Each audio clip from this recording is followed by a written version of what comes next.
خۆشحاڵتان لێبێ لەگەڵتانە بەردەوامین ئەچینە لای دوایین تەوەر و گفتوگۆی ئەمڕۆژمان بابەتێکە پەیوەستە بە هەمومانەوە لە ناو کۆمەڵگایە ئەویش ناچێگیری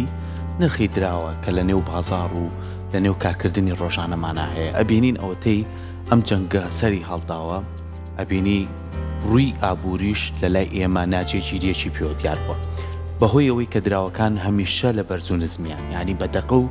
سەعات ئەم دراوانە گۆڕانکاریان بەسەرایەت هەندێک کەس سوودمەند بوون بە بەشێکی هەندێک کەسیش زەرمەند بوون بە بەشێکی خاڵێکی تر بێمتمانیەکی لای هاوڵاتیان دروست کردووە هیچ کەسێکمانی ڕۆژانە نەڕێنە شوێنێک و بڵێن لاوازی بازاڕە بینین یاخود خاوەنکارەکان کاسبکارەکان ئەڵێ بازارمان وەکو پازاری ئەوسانیان لاوازی پێوە دیارە بۆ ئەمە وای کردووە کە جموجۆڵی بازار تۆزێک کب بێت لەبەروی خەڵک ناوێرەشت کات کاڵم ئەم دەستەواژێ بەکارێنم خۆمان ڕۆژانەواڵین هەر لە تاچێکۆ لە ناو کۆمەڵگایەک خۆمانە لە ناو خێزانەکە ئەگەر ملیۆنە دینارت هەبێت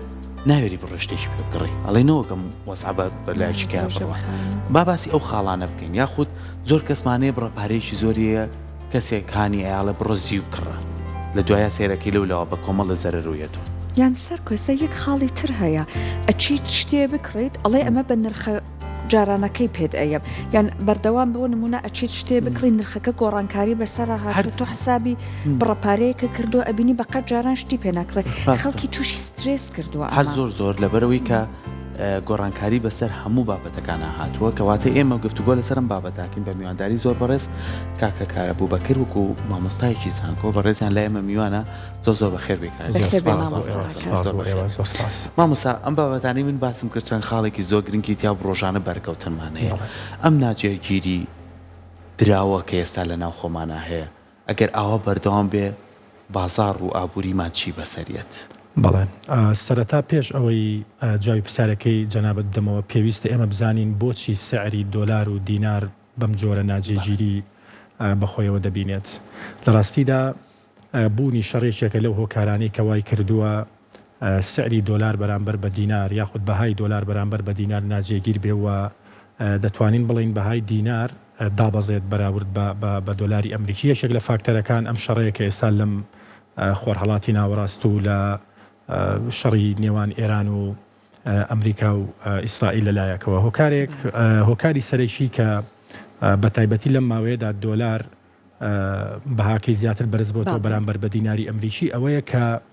نەوت نافرۆشرێت وەکو پێویست و ئەگەر نەفرۆشتێ نرخی بەرز دەبێتەوە خۆتان نەزانین عێراقیش بەداخەوە ئەم قسەیە دەکەین وڵاتێکە سەرچاوی داهاتی یەکەمەکەی نەوتە بۆیە کاتێکە داهاتی عێراق لە ڕێگەی نەوتەوە کەمە بێ دۆلار لە بازارە کەمترە واتە داهاتی دۆلارمان کەمترەوە ئەمەش خۆتان نەزانن دۆلاریشێکە لەو جۆرە دراوانەی کە خواستێکی زۆری عالەمی لەسرە کە بڕەکەی کەم و لە بازارە خواست لە سەری زیادە بێ و بەرامبەر بە دیناری عێراقی بەهاکەی زیاتر بەرز دەبێتەوە بە دڵنیایی و ئەمەش کاریگەری هەیە لەسەر بازار بۆ لەبەرەوەی بەشێکی زۆری بازرگانەکان یاخود ئەو کەسانی کە لە دەرەوە شت هاوردە دەکەن پێویستیان بە دۆلاری ئەمریکیە بۆ ئەوەی شتومەکی کاڵا پێداویستیەکان شتومەک خواردن خواردنەوەی پێ بکڕن و بێنن بۆ ناوخۆی بازاری هەرێمی کوردستان و عێراقیش و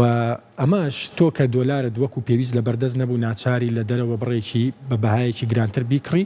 و ئەم شتومەکە بە گرانتر بگاتە دەستی بازرگان و بازرگانیش بە هەمان شێوە بە گرانتر بیداتەوە دەستی کڕیارەکان بە دڵنیاییەوە کاریگەریەکی خراپی هەیە کاریگەریەکی هەیە کە لەوانەیە ئەگەر خوا نەخواستە دوورمەودا بێ ئەم کاریگەریە ئەم دۆخەی کە ئێستا هەیە کە دۆخێکی چەق بەستووە کە خەڵک ترس و قەلەقی و دڵڕاوکەیەکی زۆری هەیە لە خەرجکردنی پارەکانی لەوانەیە زیاتر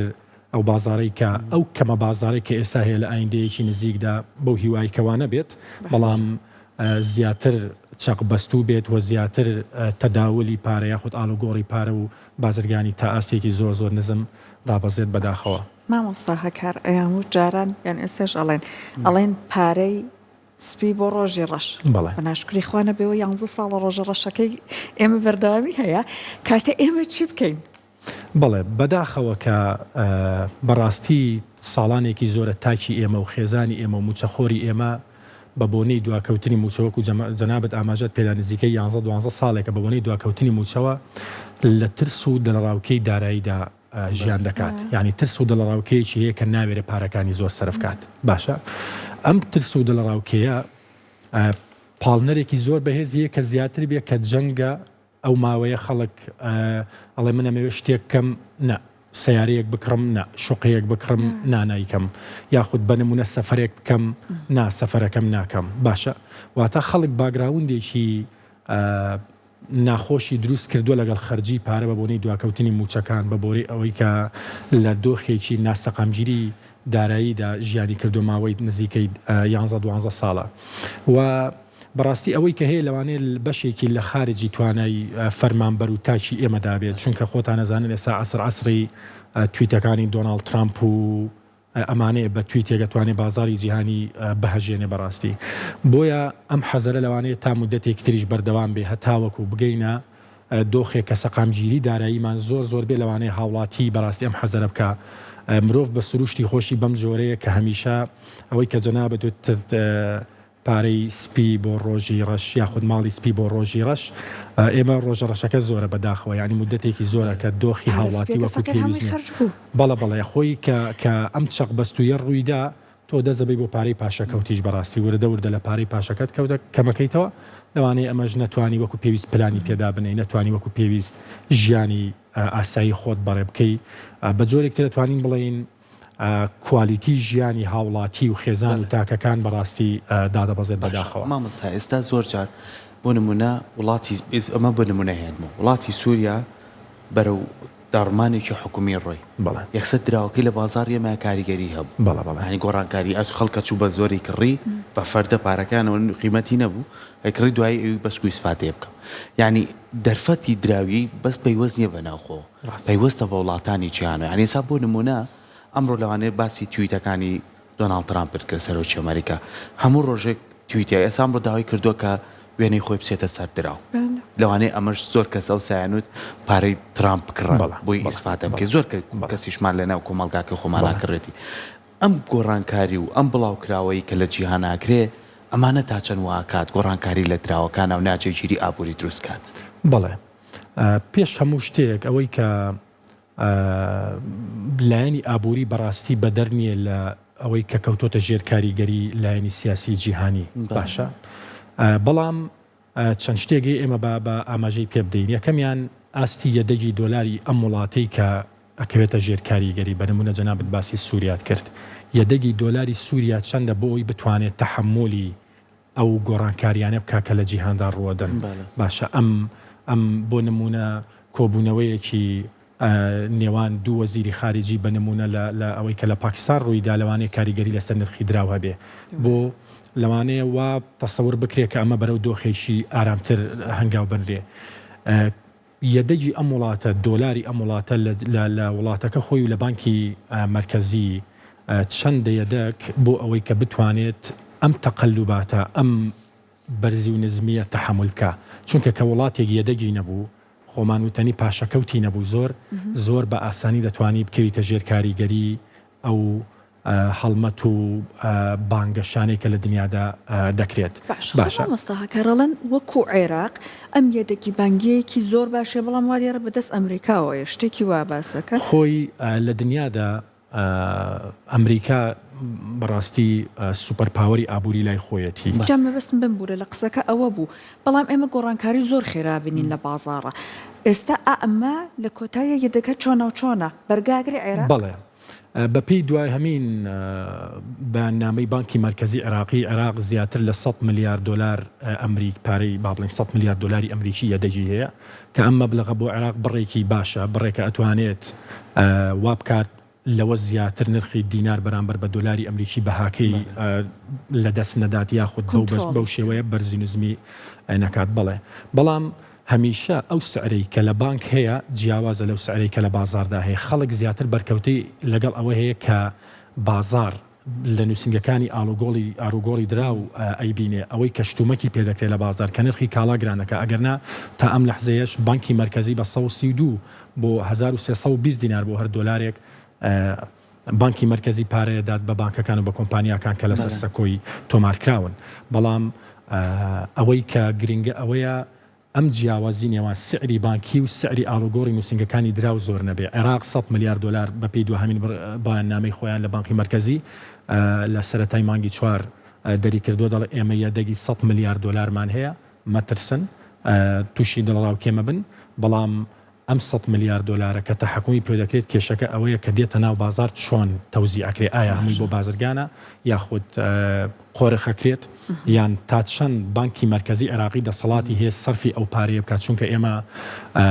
یەدەگی فیدرالی ئەمریکیمانەیە کە چاودێرە بەسەر هەموو پارە و دۆلاری دنیا بەڕاستی، تا چەند ناتوانێت صلاحیەتی بانکی مرکزی و ئیجراعاتەکانی ئەوان چین ئەمە تەحکومەکە. بەو هیوای ئەم جیاوازیە زۆر نەبێ و عێراقیش توانای ئەوەی هەیە بەڕاستی ئەم لەحزەی کە ئەم کاتی کە قسەی تێدا دەکەین توانای ئەوەیە کە نەهێڵێت ئەم جیاوازیە زۆر بێت. باشە مامۆستا لەسەر ئاستی گشتی بۆ عێراق ئەی بینە سەر ئاستی سەر خێزانێک. بەڵێ ینی ئێستا لە ناو خێزانێکە هەستەکەی ئابووری خێزانەکە بەرەو داڕمانە ڕوات یاخود بەرەو تێکچوونە ڕوە، سێرەکەی باوکەکەی متمانەی نییە شتێکی کە بکات، پلا هەنگاوێکی کە بنێ، دایکەکەی پلانی هەیە بۆ ماڵەکەی بە شێوازێکی کە بێ ئەو ژوازی لەوە هێناوە، مناڵەکەی ئەوش کەوتۆتە بەردەمەوە قەیرانی کە خێزانەکەیەتی. چۆن لە خێزانە بتوانین ڕوبەڕووی ئەم ناجێگیریە بڵێنەوە؟ پێویستە لەسەر خێزانەکان پێش هەموو شتێک هاوکاری یەکتر بن، تاکەکانی ناو خێزانەکە هەماهەنگیەک هەبێ لەوەی کە دووبارە پێداچوونەوەیەک بە شێوازی سەرفی پارەکانیان بکەن. تۆزێ و پارەس پێش هەڵ بگرین کە باشە شێوازی سەرفی پارەکان. مەبەستمان لە چییە لەمە؟ ئێمە ئەگەر پێشتر بە نمونەی خێزانێکی کورد بە نمونە وەربگرین کە موچەخۆرێکە وایدا بنێ مانگی ملیۆنێک دینار موچەکەیەتی، لەم ئاڵوگۆڕی لەم بەرزی و نزمی نرخی دۆلار بەهای دۆلار بەرامبەر بە دیناری عێراقی بەدڵنیاییەوە هێزی کڕینی دینار بەرامبەر بە دۆلار لاواز بۆوەکەوەی کە جەنابەت وتت کاریگەری لەسەر خێزانیش ڕاستەوخۆ کاریگەری لەسەر خێزان هەیە، بۆ لەبەرەوەی نرخی شتومەک گرانە بێ تۆ ناتوانانی بەو ملیۆنە ئەوەی کە پێشووتر بەدەستت هێناوە لە موادی غیزایی لە چوونە دەر لە گەشت لە پێداویستیەکانی ڕۆژانە لە کری خوێندن ناتوانانی هەماشتی پێدابینکەوی، ینی کەمە بێتەوە بڕی پێداویستیەکان. خێزان پێویستە لە نێوانی خۆیان هەماهەنگ بن و میزانیەک بۆ خۆیان دابنێن چی جۆرە خەرجیەک پێویستە و چی جۆرە خەرجیەک دەکرێت ئێمە لە کاتێکتردا ئەنجامی بدەین. باشە خەرجیە پێویستیەکان وەکو خواردنەوە ئەو موادی غیزایی کە ڕۆژانە بۆ خێزانێکی ئاسایی پێویستمانە و خەرجی ناپێویستمان هەیە وەکو شۆپینگی زیاد لە پێویست. بۆ نمونە مەسەلەی دەرمانەکرێت لە خەرجی پێویستا بێت چکە پەیوەندی بە تەندروستی مرۆڤەکان و خێزانەوە هەیە، بەڵامەکرێت تۆ سەفەرێکی خۆشگوزەرانی خۆتت هەیە دوای بخەی بۆ کاتی کرد تاوەکو دۆخەکە تۆزێک لە بارتر دەبێت. و زائیدەن پەروەردەی تاکەکانی خێزان ئەو مناڵانە وا بێت کە بۆ نمونە پارەی خوێندنەکەیان لە پێشترە وەکو بەراورد بەوەی کە شتێک بێت ناپێویست بێت خەرجێک بێت ناپێویست بۆیان ئەنجام بدرێت. وە گەنجەکانمان ئەو گەنجانە ستایلی ژیانیان تا ڕادەیەک پێویستە بگۆڕن بەوەی کە تۆ ناکری هەموو شێوە بچیتە دەرەوە لە بەرەوەی دۆخەکە وەک پێویست نیەواتە تاکەکانی خێزان لە نێوانی خۆیان هەماهەنگ بن، هاوکاری یەکتر بن، قبوڵی دۆخەکە بکەن وەکو ئەو خێزانە، چونکە خێزانێک تا خێزانێکی تر ستایلی ژیانی گۆڕانی ینی ئەگۆڕێ بەڕاستی. و خێزانمان هەیە لەوانەیە کۆمەڵی خەرجی هەبێ هەر لە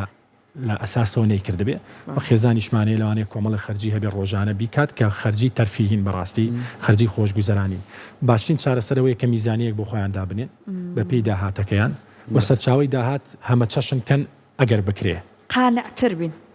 قانعتر بین بەڵام بە شێوەیەکی زیرەک و خاڵێکی تریش